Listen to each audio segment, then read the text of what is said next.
U ovom videu ćemo naučiti modeliranje jednostavnih karaktera u Blenderu koji poslije možete da animirate ili koristite u video igricama ili aplikacijama. Ja sam odlučio da modeliram štrumfa, a vi možete da pravite šta god želite, samo se potrudite da nađete dosta slika iz svih uglova za reference. Ako želite da pravite isto, možete da skinete blueprint koji sam pripremio u opisu. Pored blueprinta, korisno je da nađete što više primjera i većinu toga možete da nađete na Google. U donjem lijevom uglu imate prečice koje pritišćem tako da možete da pratite. U novoj Blender sceni pritisnut ćemo A da izaberemo sve i X da izvršimo. Pritiskom na 1 na tastaturi idemo u prednji ortografski pregled i dodat ćemo blueprint. Shift A idemo na image i background i izaberite blueprint. Sada možemo da pomjerimo blueprint pritiskom na G i pomjerimo po Z osi da dno bude otprilike na crvenoj liniji. Idemo opet na G i pomjerit ćemo po X osi da ova plava linija bude na sredini prednjeg pregleda. Sada idemo ovdje u data, podesit ćemo depth u front i smanjit ćemo opacity.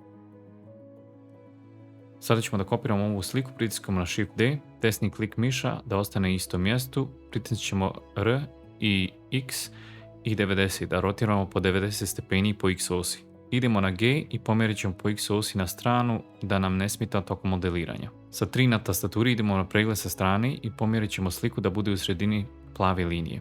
Sada ćemo izabrati sve, idemo na M i New Collection da stavimo ove dvije slike u novi folder. Sada u Outlineru možemo izabrati Selectable ovdje i isključiti na ovoj kolekciji tako da ih ne možemo selektovati dok modeliramo. Sada možemo početi. Idemo na Collection ovdje, Shift A, Mesh i izabrat ćemo Cube. G i Z da zaključamo po Z osi i pomjerit ćemo na sredinu glave otprilike. Idemo na ključ ovdje i dodat ćemo Subsurf Modifier sa 2 levela i Applyovat ćemo Modifier. Sada imamo dovoljno geometrije da oblikujemo glavu. Sa Tab idemo u Edit Mode i izabrat ćemo sve i S da scalujemo na veličinu glave otprilike. Imajte na umu da blueprint koristimo kao referencu i ne mora da bude svaki vertex tačno na liniji. Uključit ćemo X-ray mode i izabrati lijevu stranu i X da izbrišemo vertexe. Sada ćemo dodati mirror modifier i uključit ćemo clipping i uključit ćemo proportional editing. Sada možemo početi pomjeriti vertexe dok ne dobijemo oblik koji želimo. Točkićem na mišu kontrolišemo utjecaj proportional editovanja i ovaj krug nam govori šta će biti obuhvaćeno. Ovdje box selektujemo da bismo izabrali vertexe sa druge strane i jednostavno ih pomjeramo sa G da budu blizu blueprinta.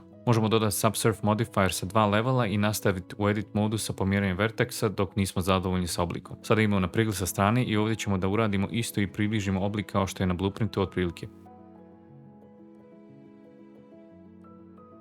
Sada možemo da napravimo udubljenje za oči, ali prije nego što to uradimo idemo na pregled sa strane i dok držimo Alt izabrat ćemo ovu liniju koja ide po sredini i izravnat ćemo je pritiskom na S i Y i 0 na tastaturi. Sada ćemo da pritisnemo Shift D da kopiramo vertexe, desni klik da ih ostavimo na istom mjestu i P za Separate i izabrat ćemo Selection da odvojimo ovo kao novu geometriju. U Outlineru možemo da ih preimenujemo da znamo šta je šta. Idemo u prednji pregled i Edit Mode i u Face Select izabrat ćemo ova lica od kojih ćemo da napravimo oči. Pritisnut ćemo I da insertujemo i u slučaju da vam se ovo dešava da insertujete samo s jedne strane, pritisnite B za boundary. Sada možemo da koristimo Loop Tools i pritisnemo Circle da bismo dobili krug ovdje. Ovdje ćemo malo da scalujemo i pomjerimo ovaj dio da bismo otprilike podesili sa očima. Sada ćemo da pritisnemo Alt I i Extrude Faces Along Normals i pomjerit ćemo ovo udubljenje unutra. Možemo dodati još jedan loop cut ovdje u sredini da zaoštrimo ovo i poslije ćemo da podesimo oči malo bolje. Izabrat ćemo ovo lice u sredini za nos i opet pritiskom na I da insertujemo, pritisnut ćemo B da dobijemo samo s jedne strane. Koristit ćemo opet loop tool sa circle da bismo dobili krug i ići ćemo između scale i circle dok ne dobijemo oblik koji želimo. Sada možemo da idemo na pregled sa strane i pritiskom na E da ekstrudijemo i pomjerimo prema blueprintu. Pritisnut ćemo S da scalujemo ovdje i dodati loop cut ovdje u sredini. Sada možemo da scalujemo ovaj dio i pomjerat ćemo ove vertexe, idemo u Vertex Select i pomjerit ćemo ove vertexe dok ne približimo oblik prema blueprintu. Opet imajte na umu da ovo ne mora da bude 100% kao blueprint, samo otprilike ovo je samo kao referenca. Ovdje pritisnem GG da slidimo ovaj vertex gore dok ne dobijemo oblik otprilike gdje želimo. Imajući na umu gdje se nalaze ovi vertexi jer će poslije to da nam bude veoma korisno. Sada ćemo da uradimo isto, idemo na Face Select i izabrat ćemo lice, Insert i insertovat ćemo još jednom i idemo opet na Alt E i Extrude Along Face Normals. Dodat ćemo još jedan loop cut u sredinu. Sada možemo da uključimo X-ray mode da vidimo šta se dešava unutra, izabrat ćemo ovo lice i scalovat ćemo da dobijemo veću površinu unutra. Možemo da pritisnemo G i Y da pomjerimo po Y osi dok ne dobijemo oblik koji želimo. Isključit ćemo X-ray mode. Uključit ćemo Proportional Editing i pomjeriti ove vertekse da bude približan blueprintu. Idemo u Face Select i izabrat ćemo ova lica da bismo ih ekstrudovali za uši. Prvo ćemo da isključimo Proportional Editing, idemo na G i pomjerit ćemo ove vertekse ovdje. I sada možemo da uključimo X-ray mode i izabrat ćemo vertekse i pomjeriti dok ne dobijemo oblik koji želimo ovdje.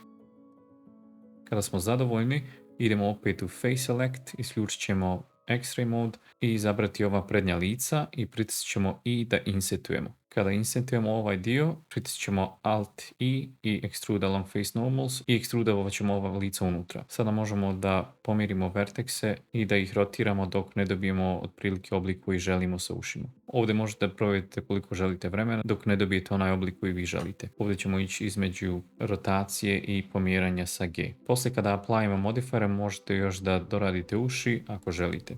Sada možemo da počnemo sa modeliranjem kape. Izabrat ćemo kapu ovdje, idemo u Edit mode i pritiskom na da izaberemo sve. Rotirat ćemo je da bismo podesili otprilike kao što je na blueprintu. Sada možemo da pomjerimo ovdje da bude otprilike gdje je glava. Možemo da scalujemo, poslije možemo ovo da podesimo. Sada ćemo pritisnuti da ekstrudujemo. Ovdje ćemo da pritisnemo desnim klikom dok držimo Shift da bismo premjestili 3D cursor. Uključit ćemo Spin mode i promijeniti ovaj broj u 6 i sada možemo da spinimo ovdje da ekstrudimo geometriju do otprilike ove tačke. Sada možemo da vratimo na Box Select, pritisnut ćemo S da scalujemo i G da pomjerimo ovaj dio ovdje. Možemo opet scalovat. Kao što vidite ovdje je veoma rašireno. Idemo na Circle, S da scalujemo opet. Ova geometrija izgleda ovako zato što su normalsi pomjereni. Izabrat ćemo sve i Shift N da recalculatemo normalse. Sada ćemo da izaberemo držeći Alt ovaj ring i GG da slajdujemo. To možemo da uradimo sa ostalim isto dok ne dobijemo otprilike oblik ovdje koji želimo. Alt izaberemo, GG i slajdovat ćemo ovdje. Ovdje možemo rotirati ovdje malo i sada ćemo da uključimo Proportional Editing i izabrat ćemo X-ray mode da bismo izabrali vertekse sa druge strane i možemo da podesimo ovaj oblik ako želimo. Isto ćemo da uradimo sa strane ovdje dok ne približimo ovaj oblik kao što je na blueprintu. Ovdje možete da varirate veličinu Proportional Editinga, ako potrebno možete da slajdujete neke od verteksa. Ne zaboravite da izađete iz ortografskog pregleda da vidite koji oblik imate. Ovdje možemo da izaberemo ove vertekse sa strane i da podesimo oblik onako kako želimo, da je što bliže ovom blueprintu. Ovdje ćemo da izaberemo ovaj krug i pritisnuti F da popunimo ova lica. Da bismo dobili kvadrove, ovdje moramo da dodamo 5 lica jer imamo 5 sa strane, tako da ćemo pritisnuti Ctrl R i točkiće na mišu i izabrat ćemo 5 verteksa. Sada ćemo da izaberemo ovaj i pritiskom na J na tastaturi spojit ćemo ove vertekse. Možemo izabrati ovaj verteks u sredini i sa Proportional Editom uključenim, sa G pomjerit ćemo ovo da dobijemo ovaj oblik naprijed. Ovdje možete provesti malo više vremena dok ne dobijete onaj oblik koji želite i ići ćete između Proportional Editinga i GG da slajdujete vertekse. Kada ste zadovoljni kako izgleda, možemo da dodamo Solidify modifier koji ćemo da stavimo iznad Subsurf modifiera. I sada ćemo da podesimo ovu debljinu ovdje i neki od verteksa prolaze kroz ovu geometriju. Idemo u Edit mode i sa Proportional editovanjem uključenim možemo da pomjerimo ove vertekse naprijed dok ne dobijemo ovaj oblik koji želimo da nam geometrija ne prolazi kroz glavu. Ovdje sa strane moramo da pomjerimo vertekse malo na stranu da nam ne prolaze kroz uši i možemo da izaberemo više ovih verteksa. Sa donje strane ovdje možemo da pomjerimo ove vertekse isto. Ako je potrebno možemo da slajdujemo neki od verteksa.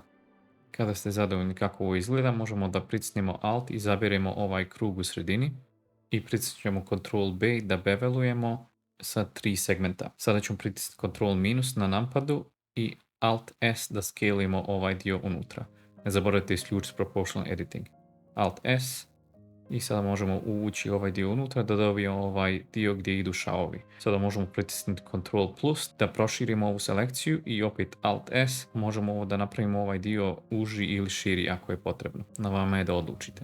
Kada smo završili možemo da aplayimo Mirror Modifier i Solidify. Dodat ćemo Subdivision Modifier. Sada ćemo da izaberemo svaki ovaj krug i pritiskom na Alt S možemo da ga ili scalemo unutra ili vani da bismo dobili ove foldove na kapi što nam daje dodatne detalje. Ovo nije neophodno, ali izgleda mnogo realističnije. U sljedećem videu ćemo nastaviti sa modeliranjem tijela.